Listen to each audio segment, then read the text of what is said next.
welcome to my kitchen. I'm Akshata and you are watching Akshata's Recipes.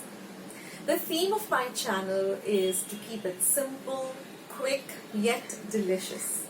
So like all my other recipes, today's recipe too is going to be very simple to make, few ingredients, and the end result is going to be really delicious where you're going to want to make it again and again. So let's get started with today's recipe. So friends, let's start making this beautiful curd rice or dahi rice. Now here I have about 1.5 cup of cooked rice. I'll leave the instructions as to how I've cooked the rice in the description box below.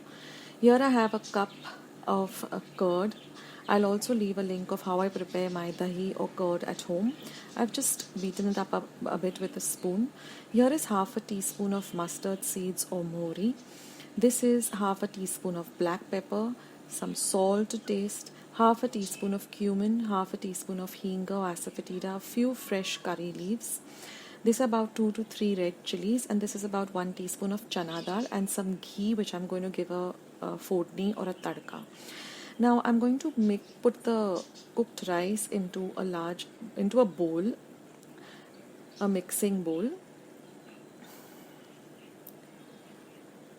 Now to that I'm going to add my curd.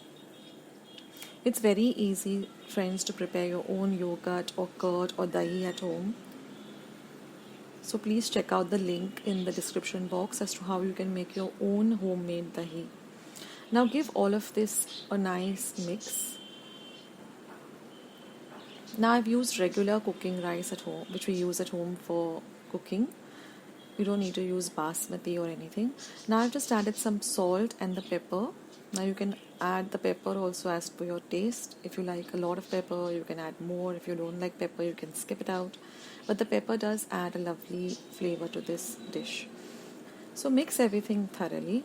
Now the rice also has to be nice and soft. It shouldn't be parboiled. It shouldn't be undercooked. It should be nice and really cooked well. So I've left the description in the description box as to how I've cooked my rice.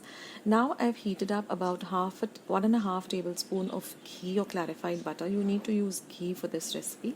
Now I'm just going to fry some peanuts. This is completely optional. If you don't like peanuts, just skip this step. But I love that crunch of peanuts in this recipe. So I've just fried the peanuts till they are a little bit light golden brown in color. And then I'm just going to take them and keep them aside. Now this is a really nice recipe, if you want to cook up something really quick, and it's also very soothing and very nice to have.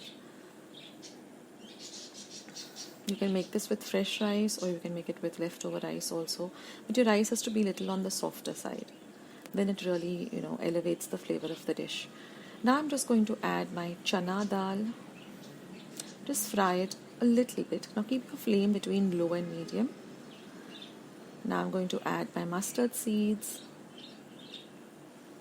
the cumin, the hinga or asafoetida, the curry leaves, and the curry leaves do splutter.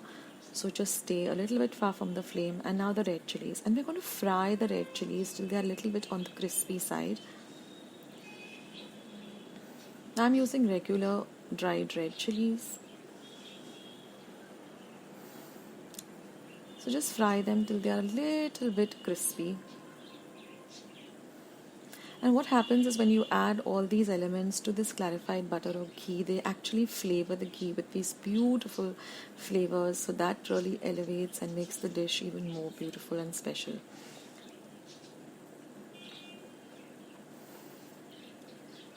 So now you can see that I'm frying the red chilies a bit. Don't over fry them also, just for about half a minute.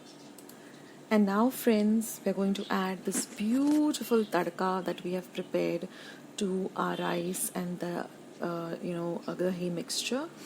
And the aroma in my kitchen is just beautiful at the moment. You have to make this dish to experience it. And now give everything a nice mix so the tadka or the fodni or the tempering actually goes into the rice and the dahi very well and flavors all of it. So give it a very nice mix, be very gentle.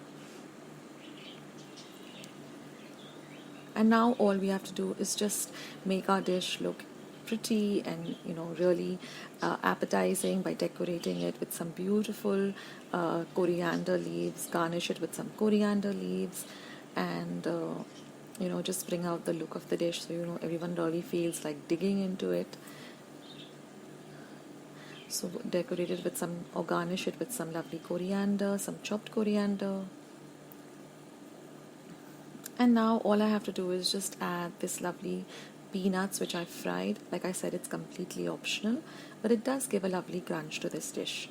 So add these beautiful peanuts to the dish, and friends, or you're ready to serve this dish. Now you can have the dish right away like this, but I like to serve it a little bit on the chiller side. So I like to put it into the refrigerator for about 5 to 10 minutes and then serve it nice and chilled. I hope you like today's recipe, guys. Give it a try. It's really, really amazing.